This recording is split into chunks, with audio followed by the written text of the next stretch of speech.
Tomoyuki Sagano in the center of the Orioles diamond today. Yeah, making his ninth start. You see the record, 4-2. And how about the ERA, folks? 2.72. Opponent's batting average is 225. And I tell you what, his last 5 starts have been outstanding. Twins are 23-20. The Orioles 15-26. Trying to get out of the hole and hoping it starts today with Sagano and Byron Buxton. And the first pitch swung on by Buxton. A cutter popped up on the infield to a charging Ryan Mountcastle. 1 pitch and 1 out. His 1-2. Shot in the air to left center field. Cedric Mullins, a long way over there, makes the catch with his sunglasses on. Ryan Jeffers pops up another splitter. So the Twins swing at basically everything that inning. They swing at 6 of the 9 pitches, and Sagano has a 1-2-3 to set up the O's offense. Paddack's making his 9th start of the season also. Since that 9-run 3-homer outing in Chicago opened up the season, he's been absolutely nasty, posting a 2.97. Fastball changeup to Holiday, who grounds a ball to the left side.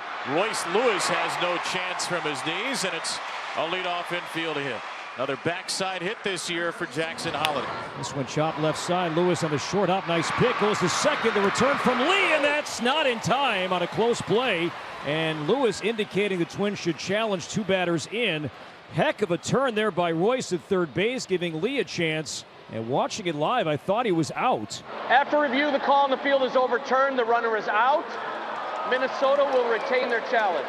Nice job there from Joe Casey, and an even better play there from Royce Lewis, turning anything but a routine double play. Reaching, popped it up, and Lewis chasing into foul territory. Lewis with a slide and makes a good play. So Royce Lewis, a part of the action big time here defensively in this first inning, and he makes all the plays here. If you're going to give Tomo a little more off the edge, it could be a long night for the Twins. 3-2 for Lee, served into right center, and Mullins lays out to make the catch. Put it on the highlight reel. Another Minnesota robbery. Cedric Mullins can go get it, folks. I don't know what the catch probability was, but it could have been really high because he shaded slightly toward left center field. Watch him go and just lays out, picks it off the dirt. The boy covers more ground in the outfield than kudzu.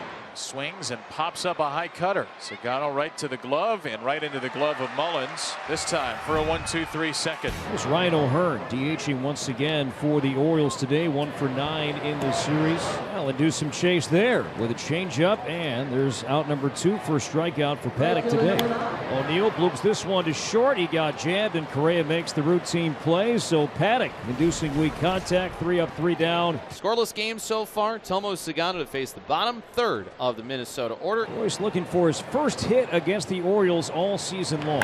This one up the middle, and there it is. Rolls it right by the diving Henderson. So Lewis now 1 for 15 against Baltimore, and there's that smile. And here's Kersey, a guy who hasn't had a ton of success swinging away this year. Kersey sends one high and deep to right field. Back it goes, and gone.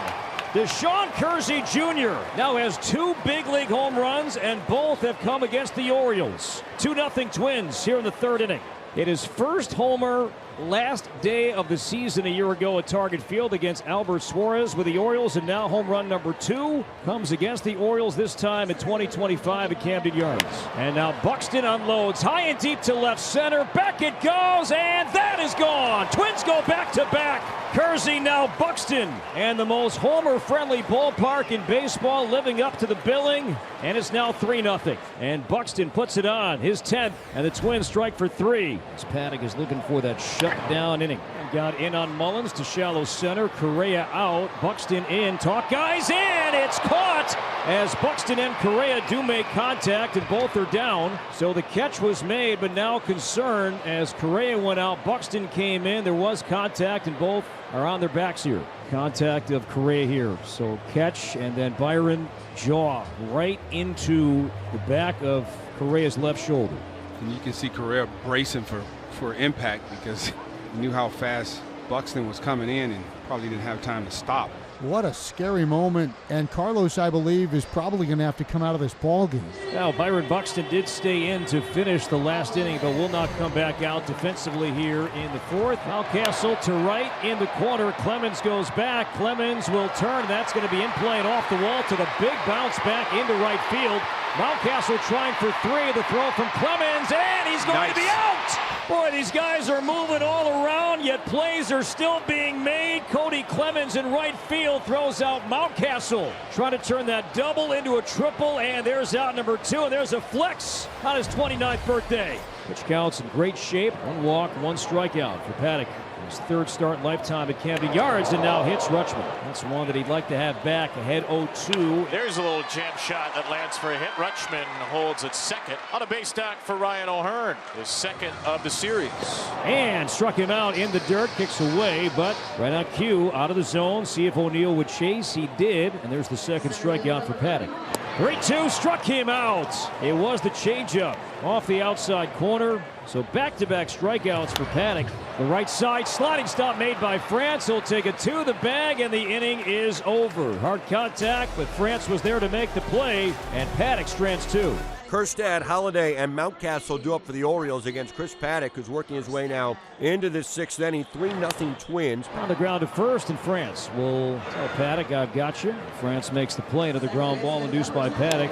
A chopper to the right side. Got to check to see who's playing second now. It's Jonah Bride. But he throws over to Ty France for the 4-3 put-up. Smack to center, and Kersey right there, and Paddack coming off the gem on Friday. 6 shutout today. 1 rough inning for Tomoyuki Sagano today. Home runs from Kersey and Buxton. Other than that, just 1 hit. I feel like he's missed 2 spots the whole game, and both of them came in the 3rd inning. Cute fair inside that left field line. Castro's going to round first base. He'll try for 2.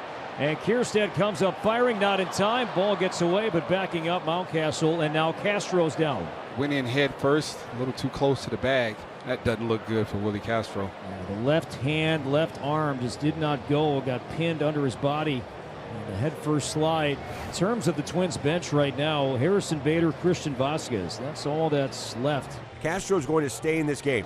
I don't think he has a choice. With Lewis batting, Royce is 1 for 2. In the hole, base hit left field. Castro's going to test those legs. He will round, head home, and he will score standing. So Royce Lewis with an RBI single to left. And the Twins indeed grab that 4th run and add on. It's 4-0 here in the 7th. 6 1/3 for Sagano, and the O's turn to the bullpen. Chris Paddack will come back out to begin the home 7th for the 2nd straight game. Gunnar Henderson deflects off of Paddack, takes a fortunate bounce to Bride, and the play is made. We're going to see another visit from Masa Abe as that one came back and caught the sheriff on the hoof. And Paddack seems to be okay. I think they're going to let Paddack throw a couple here. Weekly hit, first base. France will feed Paddack, and he is through 7 shutout today. He's retired 9 straight Baltimore batters. So Louis Varland indeed takes over, and the Twins bullpen against Baltimore has been brilliant. 5 games now, 21 2/3 innings, no runs. Cedric Mullins against Louis Varland into the right field corner. That ball's off the base of the wall, kicks away from Clemens, and after a strikeout of Tyler O'Neill by the first Twins reliever, Mullins doubles. Varland looking to strand Mullins at second and delivers 0-2, and that hit Kjerstad, and that hurts. The resumes, the baseball cards that these Orioles hitters have are very impressive. Let's not wake this giant here. 2 on, 2 down. Holliday popped it up. Royce Lewis over with room. Yes, he's got it. And Baltimore leaves 2 more. Non-save situation, but Juwan Duran Hawk will come in anyway. 3 outs away from victory number 11 consecutively. It's a nice swing by Rutschman into left. There's a 2-out base hit. His first hit of the series, and that keeps the game alive. A high chopper. That's a fair ball. Well, Hey, take it. take it any way you can get it. Tie and run on deck circle, and Cedric Mullins. See if Tyler O'Neill can get on for Mullins. On the outside corner, and this one is over, and the Twins sweep the Orioles once again, and the winning streak continues. It's now 11 in a row.